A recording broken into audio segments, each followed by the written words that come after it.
Bonjour à tous, dans cette vidéo nous allons voir ensemble comment réaliser ce collier en pâte polymère et fil aluminium avec la technique du Mokumegane.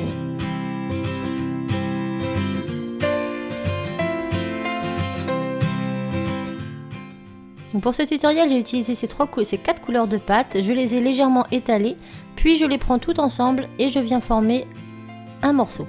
Donc je les mélange, une fois que mon boudin est fait je vais venir torsader de façon à réaliser un petit marbré. Je n'hésite pas à tordre aussi souvent que je le souhaite en fonction du motif que vous souhaitez. Une fois que c'est fait, on va venir rétrécir ce colombin, donc vous allez le tasser vers l'intérieur, puis le rouler, le tasser, le rouler jusqu'à ce que vous obteniez la longueur de votre choix.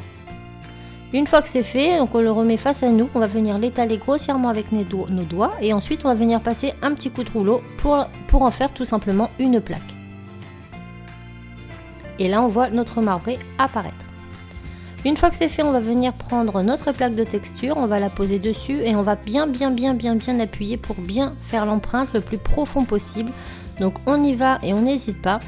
Et maintenant que c'est fait, on va tout simplement venir retirer la surface de notre plaque de texture. Donc tous les petits reliefs, on les retire. Donc on va faire ceci avec une lame souple légèrement recourbée. Et une fois qu'on aura terminé, on va venir relisser avec un coup de rouleau.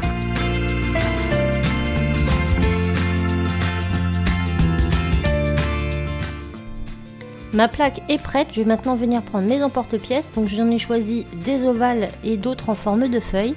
Donc les ovales sont un peu plus gros, donc je fais plusieurs pièces. Je ne vais pas toutes les utiliser, mais pour être sûr d'avoir de belles pièces au final, j'ai préféré en faire plus que pas assez. Donc je fais plusieurs pièces comme celle-ci et ensuite je vais prendre mes plus petits emporte-pièces et pareil je vais en faire plusieurs. Il faut que j'en ai au moins 2 de cette forme-ci.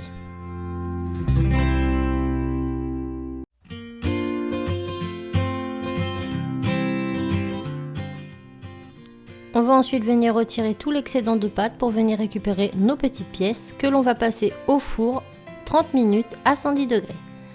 Mes pièces sont cuites et refroidies, je vais maintenant venir les vernir. Ensuite on va s'attaquer au montage de nos pièces. Donc je vais couper plusieurs morceaux de fil aluminium de même taille. Donc vous voyez j'en fais plusieurs en fonction de la taille que j'aurai besoin, sachant qu'il faudra 2 morceaux de fil par pièce. Donc une fois que c'est fait, je viens tout simplement les lisser. J'en prends une, je fais le tour d'une moitié de ma pièce et je viens recourber les extrémités avec mon doigt ou avec ma pince, c'est à vous de voir. Lorsque j'aurai fait cette première extrémité, je vais faire la même chose avec un autre fil de l'autre côté de façon à rejoindre chaque extrémité ensemble. Donc là il est préférable de commencer par tordre et ensuite de tourner. Donc lorsque j'ai tordu, je vais venir fixer dans un premier temps ces 2 petites pièces ensemble pour qu'elles tiennent bien. Donc je fais plusieurs tours avec du fil aluminium en 1 mm, je coupe à l'arrière et je resserre avec ma pince. Ainsi, je vais pouvoir replacer ma pièce au centre et bien pouvoir faire le contour de l'autre côté. Je resserre bien et maintenant je replace ma pièce et je continue. Je viens replier l'autre côté et je fais pareil en fixant les 2 parties l'une avec l'autre avec du fil aluminium en 1 mm. Et je vais bien sûr répéter cette opération pour mes pièces.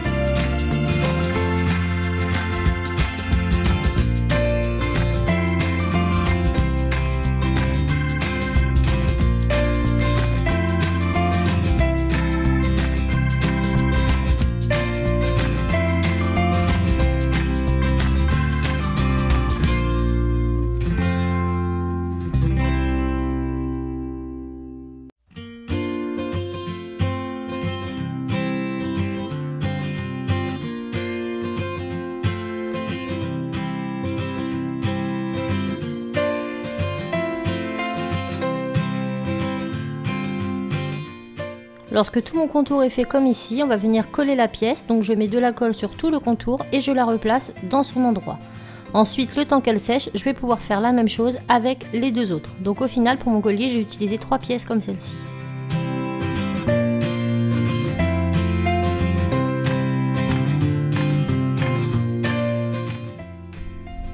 Mes pièces sont finies, je les mets de côté et je vais maintenant m'attaquer aux plus petites. Donc j'en ai pris 2 comme je vous l'ai dit. et elles sont bien évidemment vernies.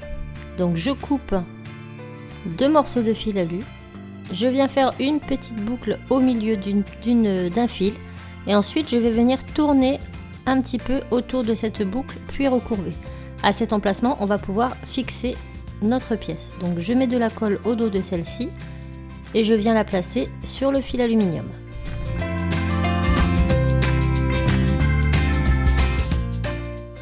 Je mets ces pièces de côté pour qu'elles sèchent et je reviens à mes premières. Donc j'écarte les petits fils ici, je viens les égaliser. S'il y a un côté plus court qu'un autre, ce n'est pas grave, ça fera des spirales différentes tout simplement.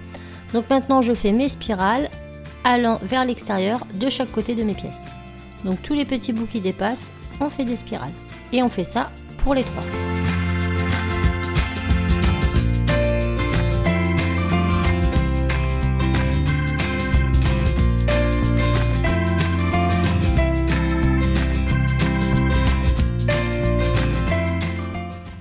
Mes 3 pièces sont terminées, on passe maintenant aux petites, donc elles sont collées. Là je vais couper l'excédent et je vais venir faire tout simplement un petit anneau. Je fais pareil de l'autre côté et je répète l'opération sur la deuxième.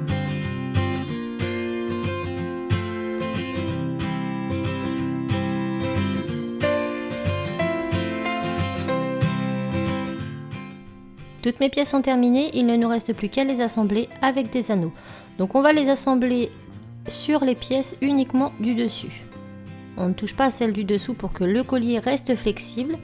Donc je mets un anneau entre chaque pièce sur la vrille du dessus pour ces 3 là. Maintenant pour les petites, je vais en mettre une de chaque extrémité et pareil sur la pièce la plus à l'intérieur. Je la positionne, je fais pareil de l'autre côté.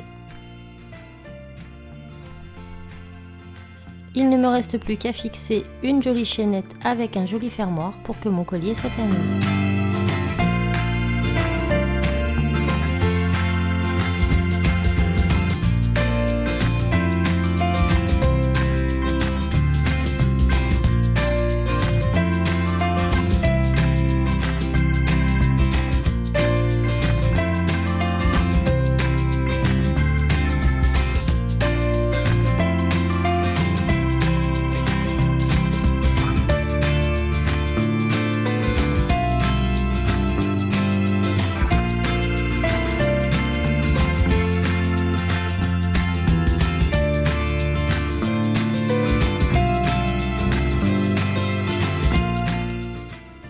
Et voilà une façon très simple d'obtenir de magnifiques petits colliers dans les couleurs de votre choix.